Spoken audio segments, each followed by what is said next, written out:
एक देश अपने लोगों को क्या देता है और बदले में उनसे क्या चाहता है। आज हम इसी रिश्ते की जड़ को समझने वाले हैं। मौलिक अधिकार और कर्तव्य। इन्हें क्यों एक ही सिक्के के दो पहलू कहा जाता है और कैसे एक लोकतंत्र का पूरा वजूद इनके संतुलन पर टिका है। चलिए इसे समझते हैं। ये सवाल तो है बड़ा सीधा सा, पर यही किसी भी देश और उसके नागरिक के बीच के रिश्ते की बुनियाद है। एक तरफ देश हमें सुरक्षा, बराबरी और आज़ादी से जीने का वादा करता है, तो दूसरी तरफ वो हमसे भी कुछ उम्मीद रखता है, एक जिम्मेदार नागरिक बनने की। ये एक तरह का अनकहा समझौता है जो पूरे समाज को जोड़े रखता है। और जहां तक भारत की बात है तो इस रिश्ते की पूरी परिभाषा हमारे संविधान में लिखी हुई है। 26 जनवरी 1950 को जब ये लागू हुआ तो ये सिर्फ एक कानून की किताब नहीं थी, बल्कि ये एक ब्लूप्रिंट था कि भारत के नागरिक और सरकार का रिश्ता कैसा होगा।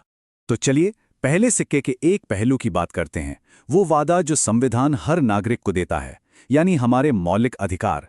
ये वो गारंटियां हैं जो पक्का करती हैं कि हम सब इज्जत और आज़ादी के साथ जी सकें, बिना किसी भेदभाव या डर के।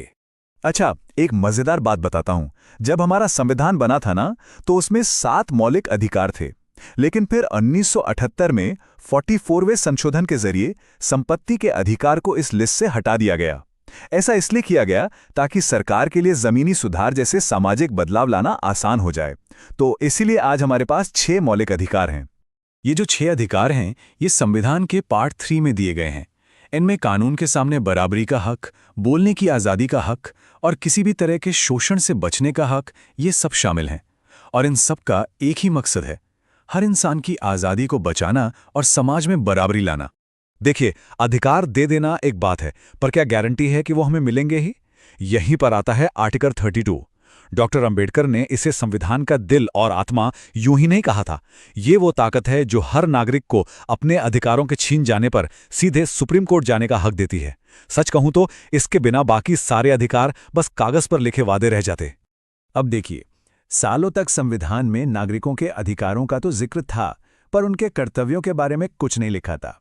ये सब बदला 1976 में, एक ऐसे वक्त में जब देश में इमरजेंसी लगी हुई थी। जरा सोचिए इसके बारे में। 26 साल, संविधान लागू होने के पूरे 26 साल बाद तक हमारे पास अधिकार तो थे, पर कर्तव्यों का कोई जिक्र तक नहीं था। इस कमी को 1976 में भरा गया, जब स्वर्ण सिंह कमेटी की सलाह पर 42वें संशोधन के जरिए संविधान में मौलिक कर्तव्यों को शामिल किया गया। ये भारतीय संविधान के सफर में एक बहुत बड़ा मोड़ था। और यहीं से हम आते हैं सिक्के के दूसरे पहलू पर, यानी मौलिक कर्तव्य। ये वो नैतिक जिम्मेदारियां हैं जो हमें याद दिलाती हैं कि एक नागरिक होने के नाते देश के प्रति हमारे भी कुछ फर्ज हैं। आर्टिकल 51A में कुल 11 कर्तव्य दिए गए हैं।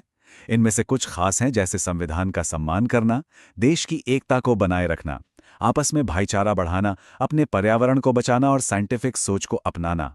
इनका असल मकसद हर नागरिक के मन में देश के प्रति जिम्मेदारी का एहसास जगाना है। तो अब हमारे पास अधिकार भी हैं और कर्तव्य भी, पर ये एक दूसरे से अलग कैसे हैं?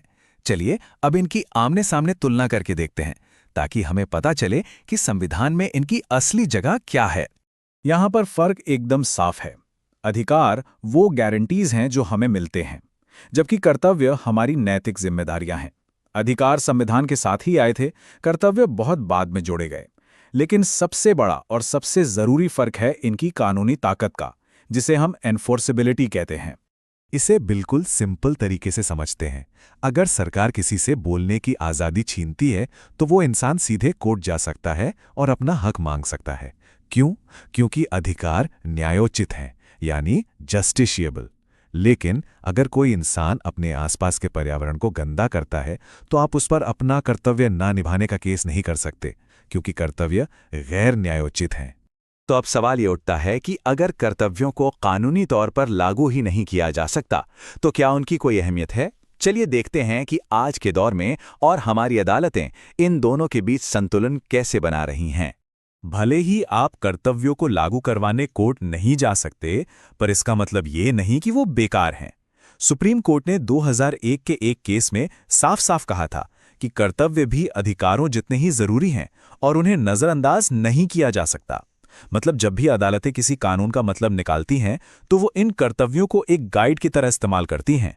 तो अंत में बात घूम फिरकर वहीं आ जाती है, अगर अधिकार लोकतंत्र का वो कवच है जो हमें बचाता है, तो कर्तव्य वो धागे हैं जो इस समाज को एक साथ बुनकर मजबूत करते हैं। तो आज की इस बदलती दुनिया में एक जिम्मेदार नागरिक होने का सही मतलब क्या है?